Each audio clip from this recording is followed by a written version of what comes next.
Good morning, good afternoon, good evening to all our audience who are joining from different parts of the world today for another session in the Sciative Knowledge series. We are very privileged to have with us a distinguished speaker, Ron Baker. Ron is the founder of Verasage Institute, the leading think tank dedicated to educating professionals internationally. He's also a radio talk show host on the voiceamerica.com show, The Soul of Enterprise Business in the Knowledge Economy. Ron is the author of 7 best-selling books on pricing, including Professional's Guide to Value Pricing, The Firm of the Future, Pricing on Purpose, Creating and Capturing Value, Measure What Matters to Customers Using Key Predictive Indicators, Mind Over Matters, Implementing Value Pricing. His latest book is The Soul of Enterprise, Dialogues on Business in the Knowledge Ecosystem. A LinkedIn influencer blogger, Ron has been named on Accounting Today's top 100 most influential people in the profession on 11 times in the last 15 years. He graduated from San Francisco State University with a Bachelor of Science in Accounting with a minor in economics. He is a graduate of Disney University and Cato University and a faculty member of the Professional Pricing Society. Ron, thank you so much for taking out time today and sharing your views with our audience in the Sciative Knowledge series. Oh, thank you, Dr. Talar. I'm honored to be here and welcome everybody to Pricing on Purpose, Creating and Capturing Value. Some tips for the audience before we start the session. Sorry. Now, Okay. for the audience, you can follow live comments and post your comments on Twitter using hashtag Sciative Knowledge and hashtag Ask Ron. Again, it's hashtag Sciative Knowledge and hashtag Ask Ron. Towards the end of the session, as time permits, we will take questions posted by the audience and we'll put those to the speaker today. That's Ron. Now, Ron today will be talking about pricing on purpose, creating and capturing value. Now, what you deliver to the customers is value, and what you get in return is the price you set for it. Now, the equilibrium between the two is crucial for companies to preserve and grow their market share. Well, thank you, Ron, for sharing your views on this very important topic. And without further ado, it's over to you. All right. Well, thank you very much. Folks, we're just going to dive right in here. One of my mentors is Peter Drucker. Peter Drucker said, because its purpose is to create a customer, the business enterprise has two and only these two basic functions, marketing and innovation. Marketing and innovation produce results. Everything else are costs. And I love this because it puts the emphasis where it should be, which is in creating value outside of your four walls, right? Value takes place outside of the business, and it's in the minds and the hearts and the souls of the customer. And Drucker referred to this as the marketing concept. And if you think about it, it applies to any organization, a government, a school, a church, a business, creates value, creates results outside of itself, right? So the result of a hospital is a cured patient, the result of a school, an educated child, the result of a church, a saved soul. Well, the result of a business is a happy, delighted customer who comes back, buys more. So it's all really about marketing and innovation. And marketing is obviously where pricing is under. It's one of the 4 Ps of marketing. And there's a saying, of course, that my colleague Tim Williams has that I absolutely love. He says the default purpose of marketing is not really to increase sales, it's to increase profits. And if you think about marketing, a landmark study done in the IPA, which is the United Kingdom's Association of Advertising Agencies, by these two gentlemen, they said the true benefit of marketing is less in driving volume or sales than in supporting a price that a customer is prepared to pay. And of course, this is the major reason for branding, why companies spend so much time and money and investment in their brands, is because brands command a premium price. And one of the things I think you have to fight or try and overcome, because we hear it a lot in almost every single industry, is this idea that what we sell is a commodity. And I reject the notion that there's anything that's a commodity. I think anything in the world can be decommoditized. And just to give you an example, Jim Stengel, who was the former global marketing officer for Procter & Gamble, he's now a consultant, but he said this, it's a bit of a long quote, but I love it. He said, I hate it when someone says they're in a commodity category. We don't accept that there are any commodity categories. We are growing Charmin and Bounty very well. And if there's a category that people could say is a commodity, it's paper towels and toilet paper. We have developed tremendous equities. That's Procter & Gamble speak for billion-dollar brands. And tremendous loyalty from our customers. So no, I think it's a cop-out. It's bad marketing and an excuse. We are not in any commodity categories. Now, folks, if Procter & Gamble can decommoditize paper towels and toilet paper, certainly you can decommoditize whatever it is you sell, whether it's professional services or technology or products. There's no such thing as a commodity. I think there's things that you can do to fight that idea that what we sell is a commodity. Because it really, if you think about this, at the end of the day, we'll never get paid more than we think we're worth. The price that you put on your products or services conveys a lot about what you think they're worth. And if we don't think they're worth a lot, or what they actually are worth, then how are our customers going to believe that?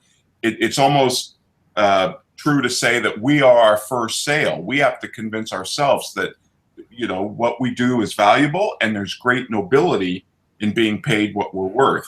So pricing is the way to capture that. And of course, you know, there's strategies to create value, and we can certainly talk about that. But I'm going to focus my time on the capturing part, which is the pricing part. Warren Buffett, who knows a little bit of something about valuing businesses, said the single most important decision in evaluating a business is its pricing power. So if you've got the power to raise prices by 10% without losing business to a competitor, you've got a great business. If you have to have a prayer session before raising your price 10%, you've got a terrible business. Now, if you think about the companies Warren Buffett invests in, companies like Coca-Cola, I think he just invested in Apple Computer, $1 billion or $5 billion. Those companies could easily raise their price by 10%. A company like BlackBerry probably couldn't. So obviously pricing is a very, very important, and in fact, it is the number one driver. You've probably seen this study before, so I probably don't have to elaborate on it, but these studies have been done by lots of different pricing groups and pricing professionals that show a 1% increase in these, or change in these various items in running a business, whether you drop your fixed cost, increase your revenue, decrease your variable cost, or increase your price. This shows the impact on profit. And you can see by a factor of 2 or 3 that price is the number one driver. I mean, we're talking about a 1% change here, going from a price of $100 to $101 can add 11% to your bottom line, assuming no change in demand. And that's pretty substantial. And I think more creativity, more innovation, more thought needs to go into the pricing function. And I even believe that it's not so much how much your price is, but it's more how you price and how you present your price and how you frame that price that's really, really important, because pricing is very strategic. It's not tactical. It's not about what price do we have to set to make this sale. We have to think about pricing strategically. We have to think about it over the long term. We have to think about it in terms of the customer's lifetime value, if you will, of the relationship. So if you wanted to compute your own 1%, what pricers call a 1% windfall, you can just simply take 1% of your top line revenue or turnover and divide it by your current profit, and that will show you what the impact would be. Now, of course, if you cut your price 1%, you know, these numbers would flip negative. And if you cut your price 5 or 10%, you can see you drain quite a bit of profit.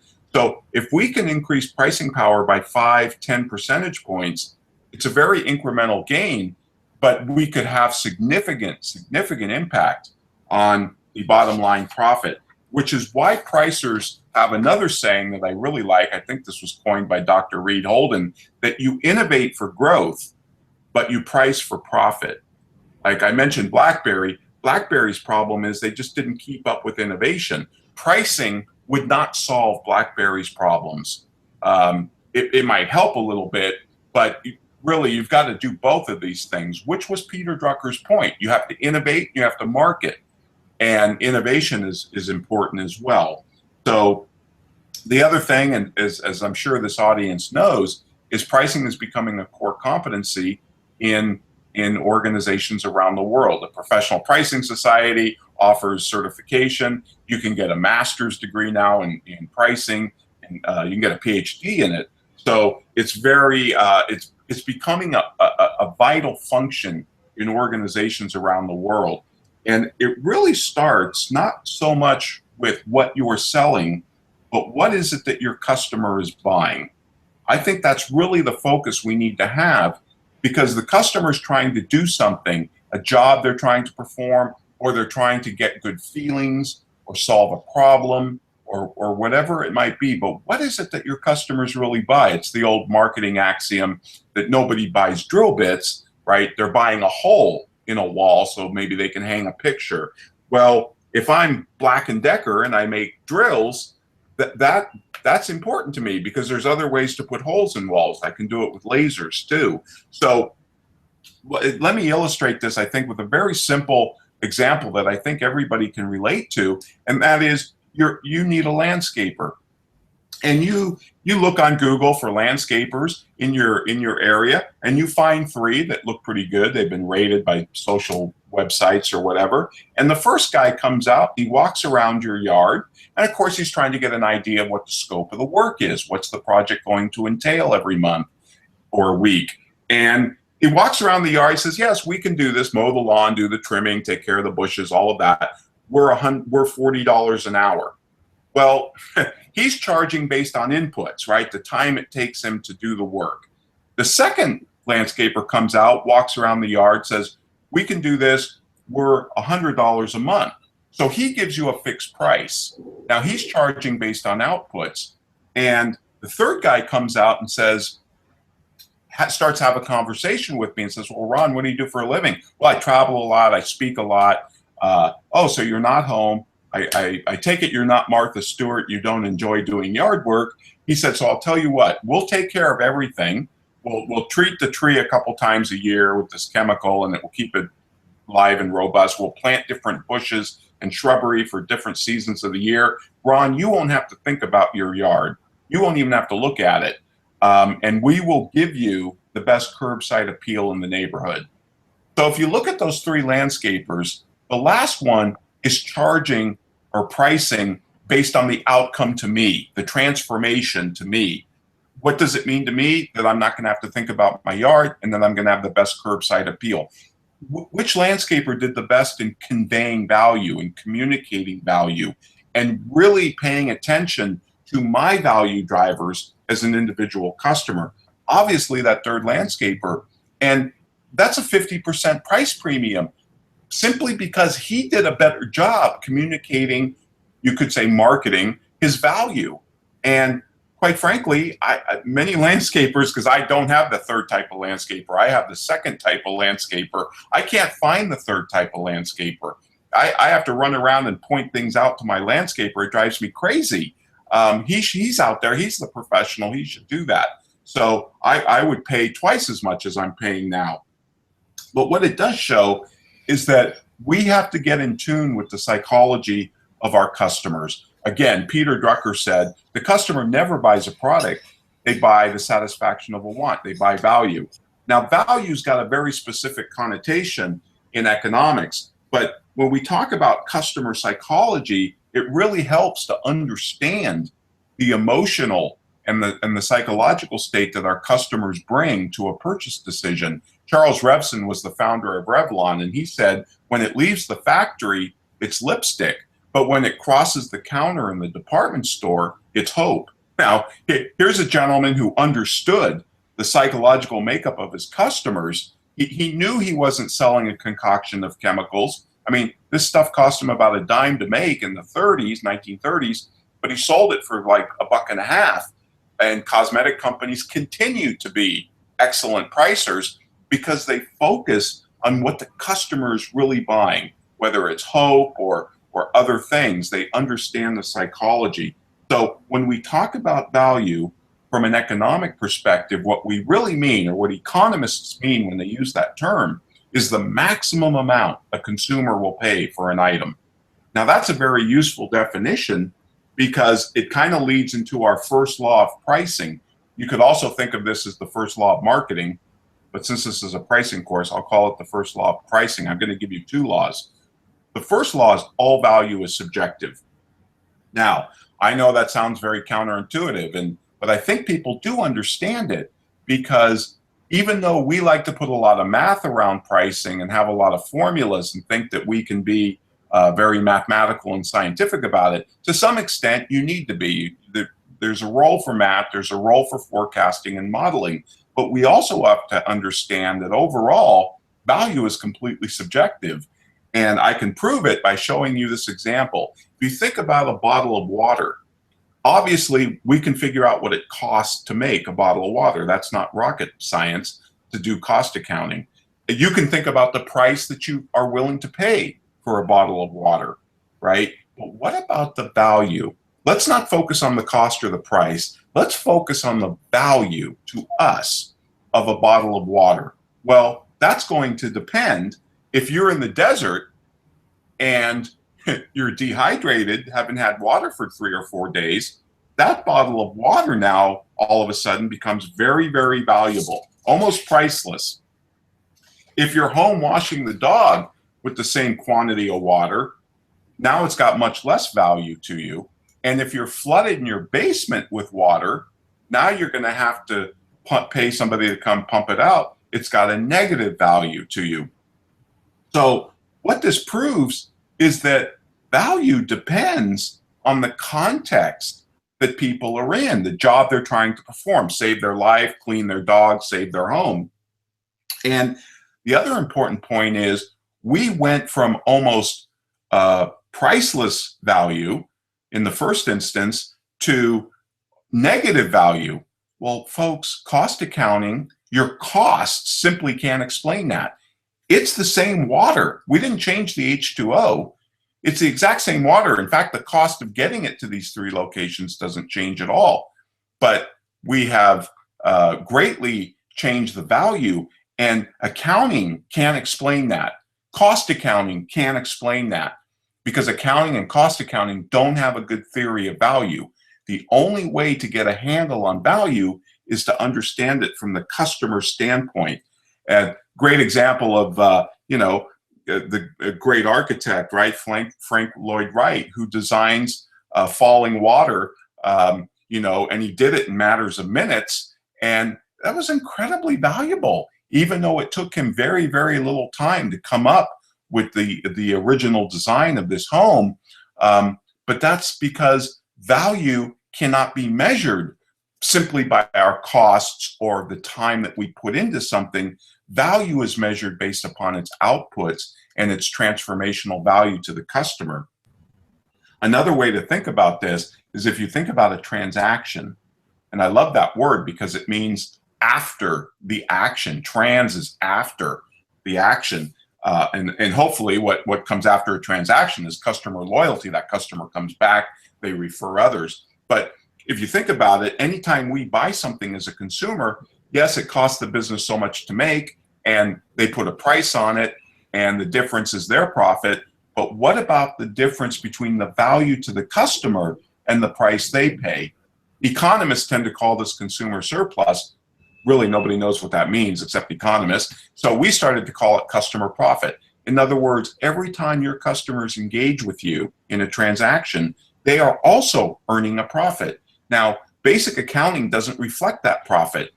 Accounting makes it look like debits equal credits, and both sides record the transaction at the exact same amount. But that's not how it works in the real world. At least from an economic standpoint, the customer has to, in their mind, receive more value than the price they're paying. So if I bought a cup of coffee today from Starbucks for $4, I only bought it because it was worth more to me than $4. Now, how much more? Well, I don't know. And economists say, well, we don't really need to know. All we need to know is that you did it. And if you paid more for it, then it was worth more. And the point about this is your customers really don't care about your cost. They're trying to drive your price down, and that's what customers do. And I would always expect that. But what your customers are trying to do with your value is maximize it. So when we're talking about pricing and communicating value, we have to devise ways to enhance and move up, maximize that gray bar, because that's where our interests with the customer is completely aligned.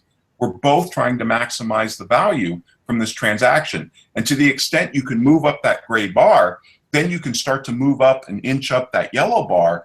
And as we saw, even if it's only 1, 2, 3, 4, 5%, it can have a dramatic impact on your profit. So it kind of goes to the 5 C's of value. You have to comprehend value to your customers. You have to certainly create value for your customers. And I would add that that's also the customer experience that they have with you, your level of service. You've got to communicate the value, as we saw in the landscaper example. The third landscaper did it better than the first two. You've got to convince customers they must pay for the value, and you've got to capture that value with strategic pricing, not tactical pricing, strategic pricing based on value, and not just simply totaling up your costs and adding a markup. That's not really value pricing. So in order to do this, let me share with you just real quickly another story.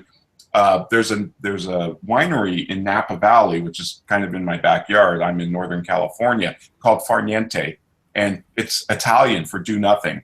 And they make a particular Cabernet that I really am fond of, and it's about $150 more than their regular Cabernet. And when I took a tour, and I've been buying this vintage wine for quite some years, for very special occasions, 50th wedding anniversaries, things like that. And when I took a tour of the winery, they took us down into this barrel room and they said, this is where we make this particular vintage of wine. And the tour guide was explaining how they have to fill the wine bottles by hand, how they have to cork the wine by hand because of its delicate vintage and all of these things. They have to package and ship it differently. There's all these additional costs. And he turned to the group and he said, and that's why this wine is more expensive. Now, he was wrong. That's not why the wine is more expensive. In other words, costs do not determine price. Actually, in the real world, price justifies cost. And what justifies price is customer perception of value. So if we think about this in terms of a chain, let's look at this. Far Niente makes a bottle of wine. Now, this particular wine costs more, so they're going to take that cost, they're going to mark it up with their desired profit. That's the plus in cost plus pricing, and they're going to get a price. And then they're going to pray that that price is less than the value to the customer. But look where the customer is. The customer is at the end of this chain, and yet the customer is the sole and ultimate arbiter of value, as we saw in the water example. So companies that value price actually invert this chain. They start with the customer, they determine the value, because if you think about this, the value is the upper boundary of the price that you can charge. You certainly can't price at 100% value because then there'd be no profit for the customer, but it's then the price that justifies the cost that Far Niente can profitably invest in to make a profit they can live with. Notice the big difference here. And folks, I'm a former cost accountant. I'm a recovering CPA, but I was a cost accountant for many years as well. What's going on here is you've got to do your cost accounting in advance. You've got to know the cost of the product before you build it or before you sell it. It's called target costing, and it's far more sophisticated than cost accounting, because it doesn't do any good to know your costs if the customer doesn't like your price. So it's actually value that justifies price, and it's price that justifies costs. Price don't come from costs, they come from value. Because let me make this point in another way. If this explained the real world, this chain, the cost plus pricing chain, if this was economically true, then empirically, no company should ever not make a profit. No company should ever go bankrupt, because it's not rocket science to put a price above a cost. That's pretty easy to do. A 10-year-old can do that. But companies go out of business all the time or don't make profit because they don't provide enough value. So it's not costs that determine price. It's actually value, and it's actually price that justifies cost. And I think that's what a lot of business people may not understand. I think we're starting to understand this much better. But in order to do value-based pricing, this bottom chain, I want to share with you 8 steps that we've devised. Now, keep in mind that these 8 steps were custom tailored for professional firms, so for accounting firms, law firms, advertising agencies. But even if you sell a product, I think some of these steps are still quite relevant. So I'm not going to go through all of them. I'm going to hit the highlights, but let me just show you what the 8 steps are real quickly. A conversation with the customer, I think, is really important. Even if it's something as simple as what the landscaper example, just having a conversation with the customer and really understand, are they in the desert? Are they washing their dog? Or are they flooded in their basement? And then I believe the future of pricing is customized pricing, where you price the customer, not the service. If you think about airlines, if you think about hotels, if you think about rental car companies, even sports teams are doing this.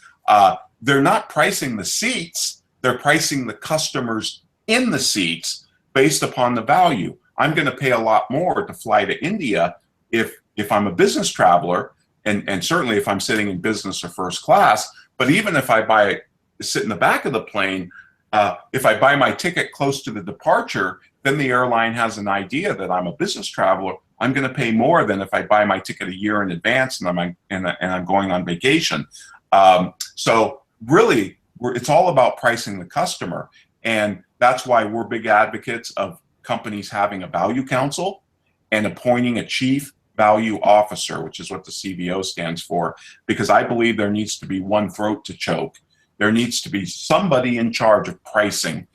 You see this in hotels. They have directors of revenue management. You see it in airlines. You see it in other businesses. And I think pricing is becoming such a multidisciplinary function that there needs to be a group in charge of it across the entire company. And I guess that also means that we take pricing authority away from salesmen, because salesmen are paid to make sales. Well, the best way to make a sale is to cut the price. And that drives the pricers crazy, because that degrades the price integrity of the company. Just like you don't want to degrade your brand integrity, you certainly don't want to degrade your price integrity. And then the third step is developing and pricing options. I'm a big believer that you've got to give your customer choices. We human beings, when we buy something, we like choices. Now, we don't like 20 choices, that will paralyze us, but 3 choices seems to be the optimal. In fact, it's called Goldilocks pricing. It's so effective. Once you get sophisticated with this, I think you can step it up to 4 prices, 4 choices, but I wouldn't want to see much more than that. And then, the customer is obviously going to pick one of these choices. You do project management. If you're a service firm, project management is important. Obviously, scope creep is important with these. This is for services, not pricing, but then, or products. But then the last step is conducting a pricing after action review. No matter who you sell to, whether you're business to consumer or business to business, I actually think that distinction is less useful. I think it's all P2P. I think it's all people to people, because people buy things, right? People, even in big companies, procurement, they're people, they're human beings. They bring their own sense of risk, prejudice, everything else. And I think by doing an after action review, you can learn about your pricing. You can get feedback. You can make adjustments by listening to your customers and really understanding what they're doing with your product and the value that it's driving in their world. So these 8 steps, again, I'm not going to focus on every one of them, but the first one, the value conversation with the customer, no matter how this is done, whether it's upfront, like in a service environment, before you start the project, like a consulting firm or a law firm, or if it's done after the fact, maybe in focus groups or other types of customer advisory boards, if you sell products, I think it's really important that we ask questions. The value conversation is the art of questioning. It's not about prescribing to the customer. It's about listening to them and really understanding at a deep level, psychological and otherwise, emotional, why they buy what you sell. And I think questions are really, really important. If you think about it, the philosopher here, Eric Hoffer's right. Answers can be given by grunts and gestures, but humanness came of age when man asked the first question. The questions are really important, which I think is illustrated by the landscaper example. And it's really about not what the customer needs, but what are they trying to accomplish. You're really looking for a transformation here. The customer is at point A, and they want to get to point D or point R or point X or whatever. And how can your company help the customer transform? Because if we're selling transformations, then what happens is the customer becomes the product. It's not a service or a product or even an experience at that point. It's the customer being transformed, whether that's emotionally or physically or however it is that you sell. And I think that's really important, which means before we get to scope of work, we need to focus on scope of value. And for a lot of businesses, it's much easier to dive right into the scope of work, to the solution. We're kind of solutionists. We love to figure out, yep, we could solve that problem. Here's what we need to do. Well, the value conversation is about stepping back and having that scope of value discussion. What are you trying to accomplish? And if you think about it, one of the questions that we like, if you're a service provider, to open up a value conversation is, Mr. Customer, we will only undertake this engagement if we can agree to our mutual satisfaction that the value we are creating is greater than the price we are charging you. Is that acceptable? That's a very, very good opening. And in fact, McKinsey, the consulting company, uses this opening before every single engagement, whether it's an existing customer or a new customer, because this question puts everybody in a mindset for value. Now, let's take value and do something with it just really quickly. I want to explain this because I think this is really important, that whether you sell a product or a service, it may be able to do these various things for your customer. Even if it's a consumer, right? It can reduce cost, it can reduce time and effort or other types of things. But certainly if what you sell is into a business, then you probably, your product or service can create value maybe in these 33 categories. Not all of them maybe, but some of them. And this is materialist value, what I call materialist value, because it can somewhat be measured, even if it has to be a conjecture. But so this is materialist value. But then I think your company creates what I call spiritual value, which means if something's spiritual, it can't be measured. And if you think about our spiritual value that we bring to the table, your specialist, your expertise, your knowledge, your unique social capital, particularly important in service companies, that clients like to tap into a firm's social capital, their relationships with bankers and other businesses, your brand, your reputation, your ability to create a unique result, reducing the customer's risk, creating a pleasant experience, making the customer look at. I mean, this is not a complete list, but my point with this is I believe 2/3 of the value that businesses create is on this list and not on that list. Because I think the competition can do this kind of thing too, where you really separate yourself and where you really can get a competitive differentiation is in the spiritual value. And for example, just on one of these, I'm going to look at reducing risk. And I mean the customer's risk of doing business with your company. You can offer a value guarantee, right? You can say, if you're not satisfied for whatever reason, only pay for what you think it's worth. Because as Seth Godin loves to say, the easier it is to quantify, the less it's worth. And that's why I think spiritual value is so important. And if you think about other risks that the customer thinks about before hiring somebody, a guarantee can really mitigate these risks in the minds of the customer.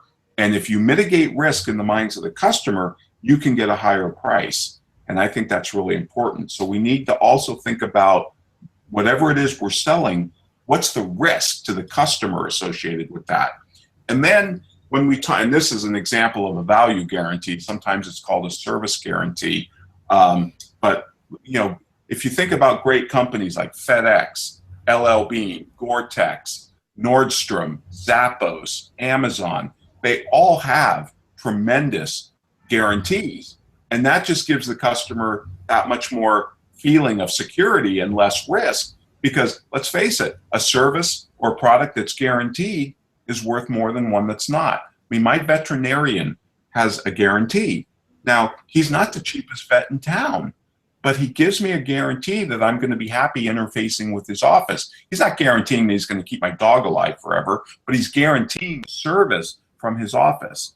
And he's not the cheapest vet in town. Now, step 2 is about pricing the customer and step 3 is developing options. And I want to spend some time on that because I know we're coming up here to questions answer period. But let's talk about pricing the customer. Why do we want to price the customer? Well, if you have a flight, say from, I don't know, San Francisco to Chicago, and 100 people in that market are willing to pay $400 for that flight, and you've got a plane that holds 200 people, another 100 passengers are willing to pay only $200. These would be the leisure travelers. Well, now you've got a typical pricing problem, because if you price everybody at $400, you're only going to get 100 passengers on your plane, and you're going to have a 50% load factor, right? Your plane's going to leave half empty. So if you want to fill the plane, you can charge $200. You'll get all 200 passengers, but look at this, you'll still only make $40,000. So if you could charge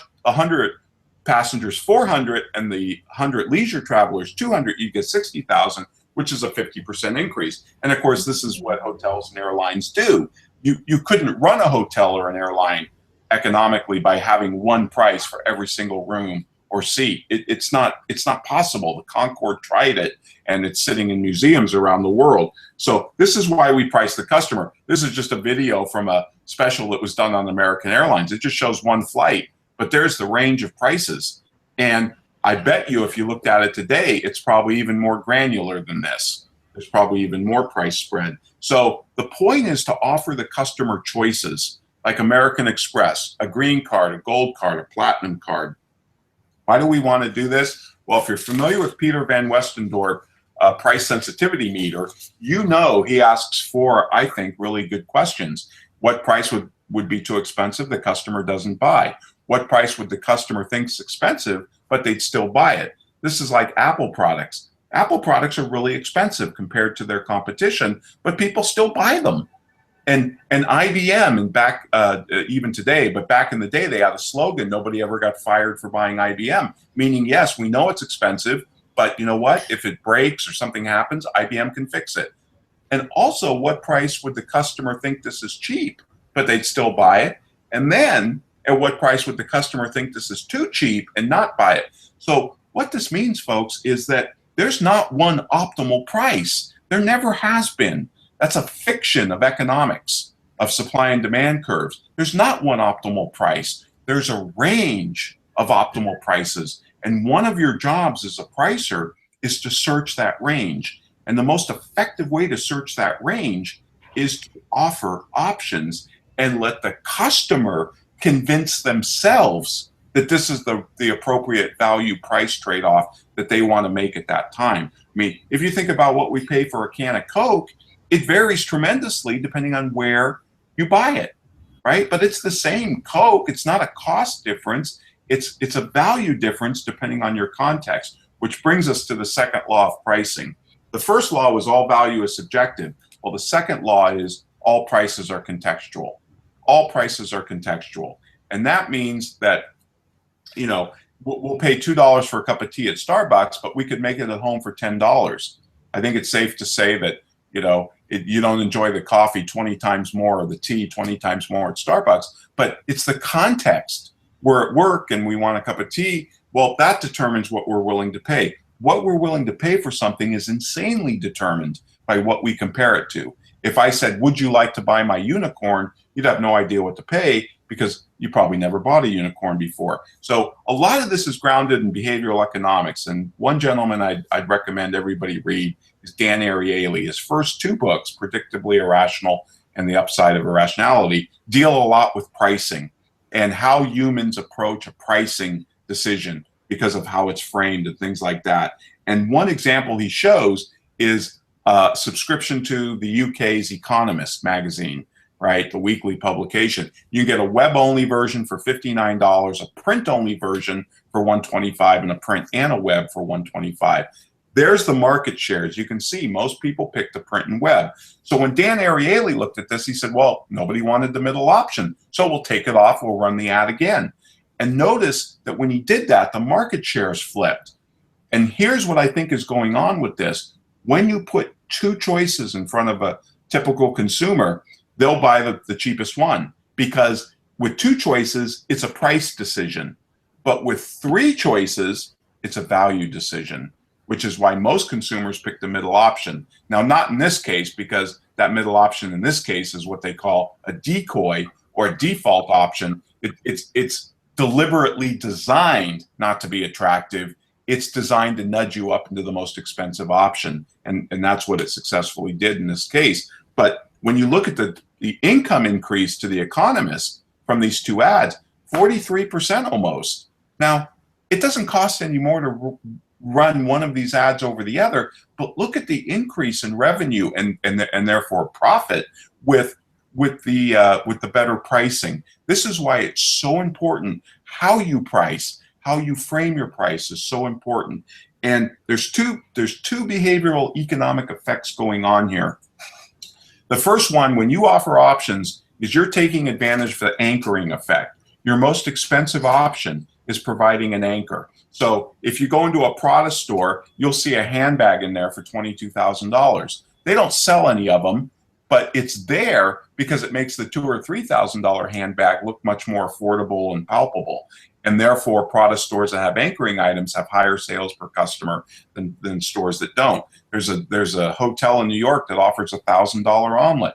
They've actually sold some of them, but they have a mini version of this thing for $100 on the menu, and they've sold a ton of those. Why? Because it's a great anchor. The $1,000 omelet tempts you. It draws your attention and says, wow, this thing must be really good, because high prices denote quality, excellence, all of that, and value. And they've sold a lot of $100 omelets. The other effect on top of anchoring is the framing effect. So when Red Bull came out, it put itself in a tall, skinny can, and all of our brains said, oh, that's an energy drink. It's concentrated. Sure, it's worth $2 or $3. If they put themselves in a Coke-sized can, our brains would have said, well, that's a soft drink. I'll just go buy a Coke. So how you frame your product or service and what that conjures up in the mind of the customer, what they're comparing it to, can really make a dramatic difference. And with offering options, you get to frame yourself against yourself, which is very interesting, because if your competition doesn't offer options, one of the questions that the customer will ask is not, should I work with this firm, or should I hire this firm or buy their product, but how should I buy their product? Because I'm looking at three options. What do I get for this one versus that one, and things like that? So my guess is even where you get your car washed, they provide you options. So car wash establishments are pretty sophisticated pricers compared to a lot of other small businesses that we see. Now, there are ways to offer options for services. We have 6 T's for creating options. But Dr. Jalor, I know I'm up against time here, and I'm happy to take questions. Not a problem. You please finish your point and we'll have questions later. Okay. I just want to point out that so much of this is grounded in behavioral economics. And I do think, just like Rory Sutherland, who was the president of the Institute of Advertising Practitioners in the UK, he's vice chairman of Ogilvy in London, which is an advertising agency.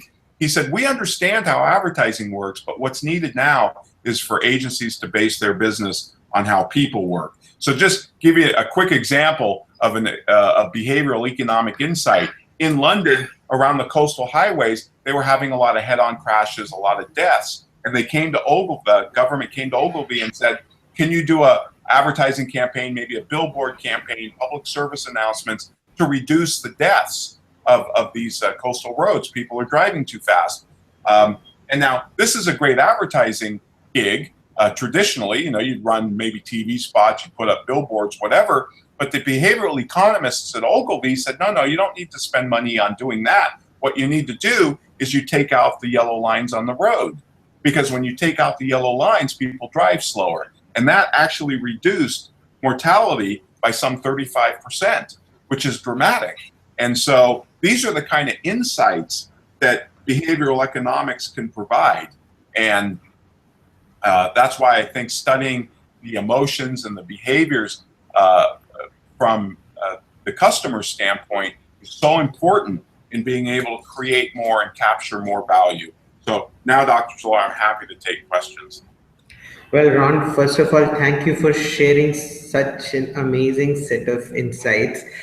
Your session today has further reinforced my belief in value-based pricing, and it's so great to hear from an expert like yourself. Thank you so much. Some of the things you said are so bang on. Value justifies price, price justifies cost. I think that is so important for businesses to understand, that they need to start with value first and then eventually figure out what cost will help you still deliver on that value. Great. Now, value sets the upper bar on the price you can charge. Again, great insight. Now, before work of scope, identify the scope of value. Great comment again. One of the things you said is companies need to, or service providers need to focus more on spiritual value, because that's what differentiates you from your competition, because it's far more difficult for competition to copy your spiritual value that you bring to the clients. But you also said the easier it is to justify, the less it's worth. Now, its spiritual value is so difficult to justify and measure. Then how will you make customers pay for this spiritual value when you can't even measure it?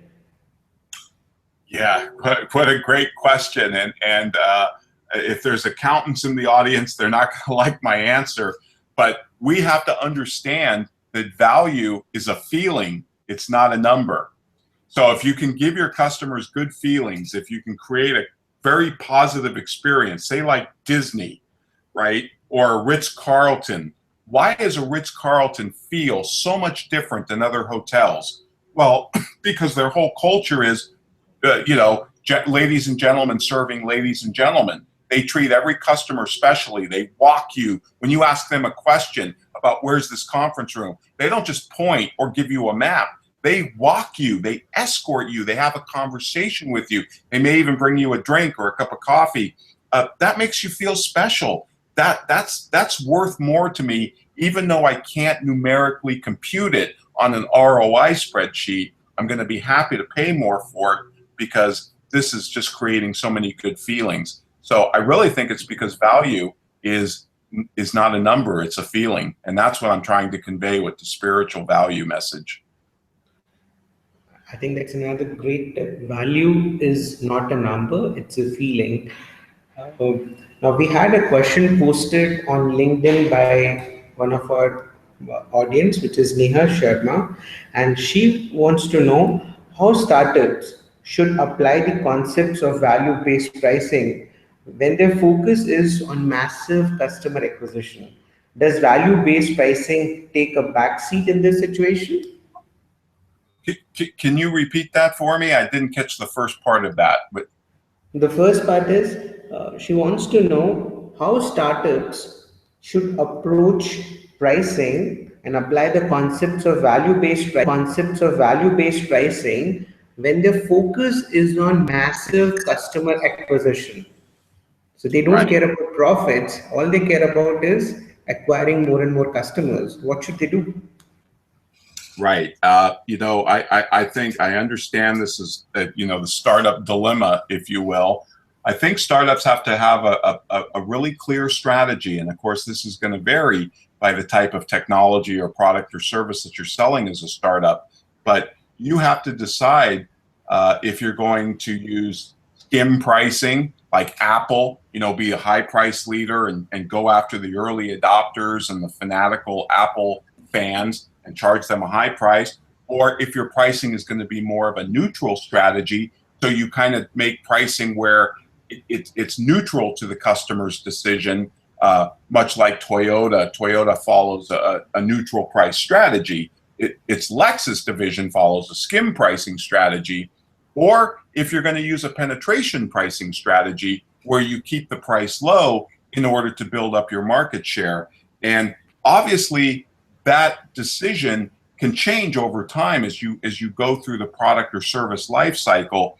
But I would say to startups that, I understand the drive for customers, but I think growth for the sake of growth is the ideology of the cancer cell. I think growth without profit is perilous. How many startups have died because, they grew topsy-turvy, but they didn't have any profit, right? Profit is, like Peter Drucker said, the price we pay for tomorrow. And I think profit needs to be a main consideration, even over market share, because I think no business is better than bad business or the wrong customer. And I think this is where strategy plays a big, big role, figuring out exactly what you're trying to do, what your value proposition is. Because, folks, I believe companies, if you think about strategy, if you read some of the strategy literature by Michael Porter and others, strategy is all about what you don't do, right?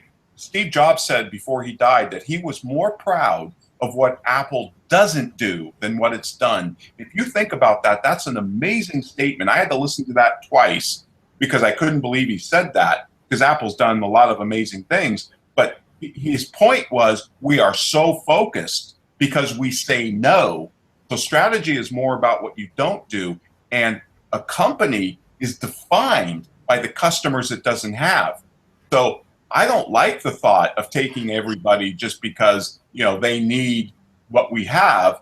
I like to see companies do business with their company because the customers believe what the business believes. There's a great TED talk on this by a guy named Simon Sinek called Start With Why. And I think if you watch that 20-minute talk, it explains what I'm talking about. His premise is people don't buy what you do.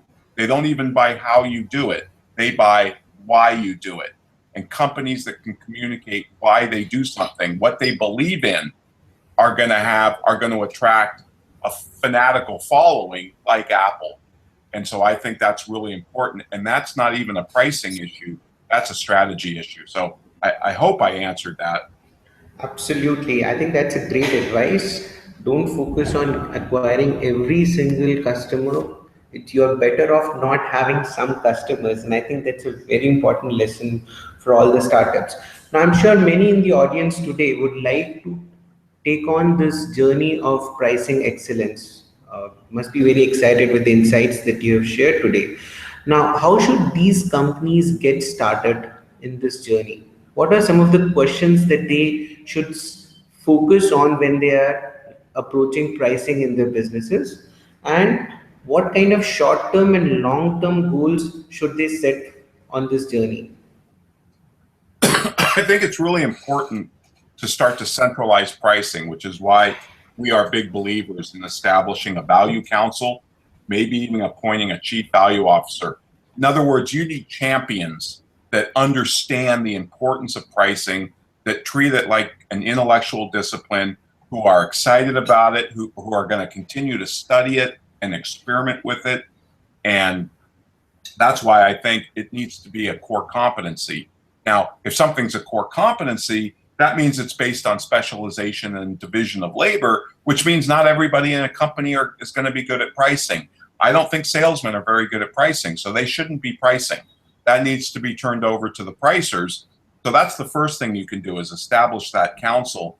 Other things you can do long term are really get a good idea of who your sweet spot customers are, and really only try and go after them, as opposed to trying to shotgun the market and get all comers. And of course that's a strategy, question more so than a pricing question, but it's a really important one. And I want to recommend a book to everybody. It's not up here, but it's by my colleague Tim Williams, the guy who says the default purpose of marketing is not sales, it's to increase prices. He's written a terrific book on strategy. He's a strategy consultant, and he's also a pricing consultant. But his book is called Positioning for Professionals, and it's by Tim Williams. It's a slim little book, couple hundred pages, but it's chock full of strategies on how to focus, on how to specialize. Because if you specialize, if you really just go after one type of specific customer, specialists are perceived as higher value in the marketplace, right? I mean, any one of us on this call would get in an airplane and fly to Rochester, Minnesota to see a specialist oncologist if we had a certain type of cancer. But we're not going to fly there to see a general practitioner. So if you can specialize, if your product or service can create a unique result for a specific industry, or maybe a few, doesn't just have to be one, then I think that expands your geographical market. That gets you more interesting customers, but it also pulls you up higher on the value curve where you can charge a higher price. So I would start to look at the positioning and the strategy of our company and let that drive your pricing strategy as well. And those are some of the strategic things you have to think about long term. And also, I would say that one of the functions of the Value Council is how to create more value. How can we create a better experience for the customer? What things could we add to our products and services that may not cost us a lot, but are of tremendous value? You know, think about Uber, folks. When I get into an Uber car, they usually have chilled water in the back seat, and they may even have a phone charger, you know, for my iPad or my iPhone. Now, that's a very little thing. It doesn't cost much, but it creates a perception. I mean, here I am talking about it, right? And it's those types of little things that can go a long way, like what the Ritz-Carlton does, to creating more value so you can charge a higher price. Great. Very interesting you mentioned Uber, because just now we got a question posted on Twitter by a gentleman named Kamalji, and he would like to know, how is Uber pricing model so successful though they don't own a single vehicle? Yes, they don't own a single car. Yeah, very good, very true. I think because Uber understands what I talked about today. They understand that it's all about value, and that's their surge pricing is a way to align the incentives of the drivers with the customers. After a big concert, after a big sporting event, there's a shortage of cab drivers or drivers, and people are standing around. They have to wait and wait and wait. Well, with surge pricing, which is dynamic pricing because it's real time, the Uber is able to get more drivers out there to fulfill the customer's wishes of getting a ride quicker. Now, yes, it's a lot more. Surge pricing, you know, I've seen it go as high as 6 times the normal price. And a lot of people get upset about that. But the fact is, I'd rather have a ride at 6 times the price than not have a ride at the regular price. And, you know, Uber has figured out how to align the pricing with the interests of the customers and the drivers, kind of a two-sided market. And I think that's one of the reasons they're so incredibly successful. Absolutely. Great point.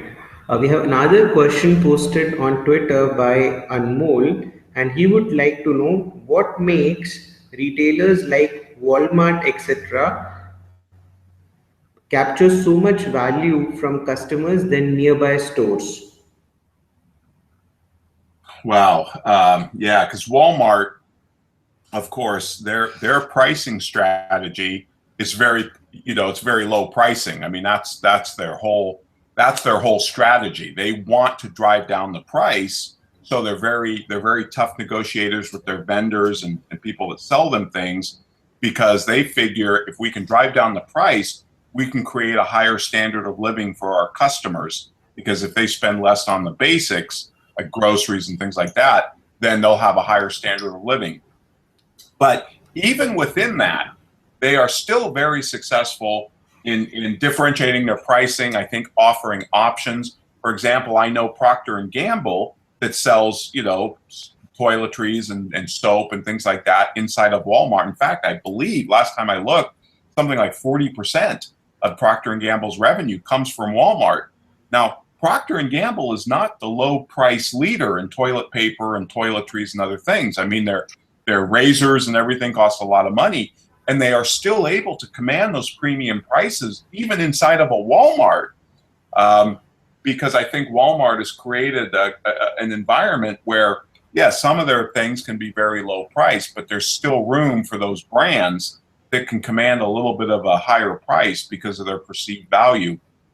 And I think it's because Walmart has got such a diversity of products that they can offer their customers more choices. And I think that helps even if you're in a low price strategy.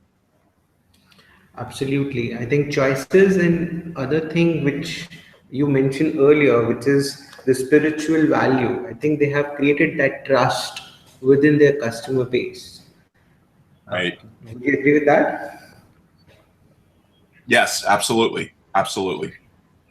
Great. We have time for one last question. This is posted by Mrunmai, and Mrunmai on Twitter. She would like to request examples of creating value with enterprise customers. Enterprise customers, so business customers, she means. Yes, business customers. I think offering a guarantee, believe it or not, is a fantastic way to create more value, because a service or product that's guaranteed, especially a service, is going to be perceived as a higher value than a service or product that's not guaranteed, right? So that's one thing you can do. If you offer your customers access, maybe a technical support line or frequently asked questions or just consultations maybe on a regular basis, like if you're a accountant or lawyer, you'll appear at the board meetings, things like that. I think if we bundle in that type of access, right, I think that can be a very valuable option that you can include in your option packages. That's I think, right. other things like talent or guaranteed uptime, or a guaranteed small downtime if you're in the tech world, things like that. Other types of ways that you can add value, and include those in your options so you get paid for them, but at least you're giving the customer the choice.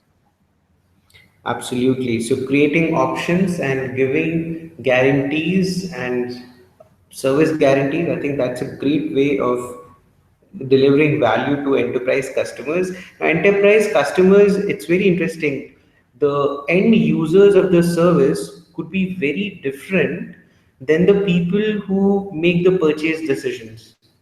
Correct. So oftentimes what might happen is there's someone in the purchase who has been given just a checklist that, okay, whatever we purchase from the vendors need to satisfy these 5 points, and they probably may or may not appreciate your service guarantees as much.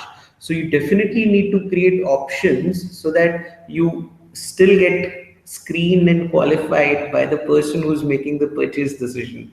But again, the influencer will still be the person who is going to consume the product, consume the service, and whenever he gets a chance to weigh in, the service guarantee based options would stand a very high chance of getting through. So great point that options must be extended to customers, and that would make your proposition far more compelling and valuable.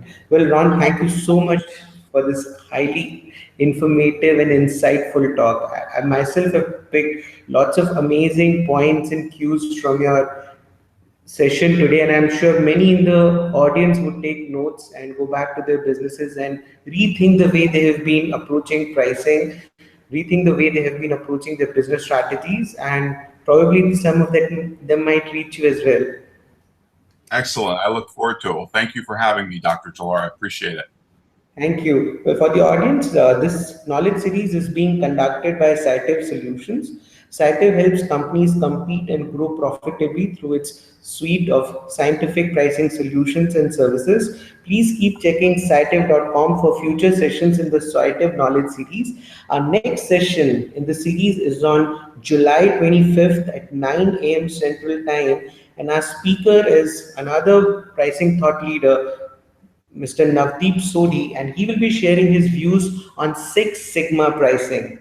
Well, thank you again for joining today and hope to see you in the next session too. Thank you.